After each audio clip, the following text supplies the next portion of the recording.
বিয়ের আগে নিজেদেরকে পবিত্র করে নিয়ে না, যদি অপবিত্র জীবনেও থাকেন বিয়ের আগেই নিজেকে পবিত্র করে নিয়ে। কারণ অনেকে দেখা যায় প্রেম করে নিজেরাই কাজী অফিসে গিয়ে বিয়ে করে ফেলছেন, এটার সাথে আমি একমত না। কারণ এখানে সাক্ষীর প্রয়োজন আছে, অভিভাবকের প্রয়োজন আছে, মোহরের প্রয়োজন আছে, কালিমা লা ইলাহা ইল্লাল্লাহর উপস্থিতিতে খুতবার বিয়ের প্রয়োজন আছে।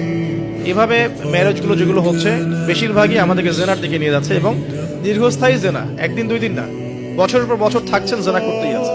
একটা পয়েন্টস মিস করেছি, একটু টাচ করে দিই, যে বিয়ের আগে নিজেদেরকে পবিত্র করে নিয়ে নাকি, যদি অপবিত্র জীবনেও থাকেন বিয়ের আগেই নিজেকে পবিত্র করে নিয়ে।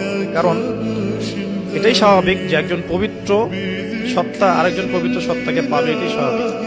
অপবিত্রতা পবিত্রতা কখনো একসাথে হয় না, যদি একসাথে হয়ে যায় তখন বিশ্বযুদ্ধ লেগে যাবে। আর কথা বুঝতে পারছেন? নিজেকে আগে পবিত্র করে নিয়ে, আর পবিত্র করার জন্য আল্লাহর কাছে প্রমাণ করতে হবে যে আল্লাহ, আমি তোমার বান্দা বা বান্দি। যেমন আল্লাহ পাক দেখবেন, হ্যাঁ আপনি সত্যি অনেস্টলি মন থেকে তওবা করছেন এবং পবিত্র হওয়ার চেষ্টা করছেন, আল্লাহ পাক সুযোগ করে দিবে ইনশাআল্লাহ।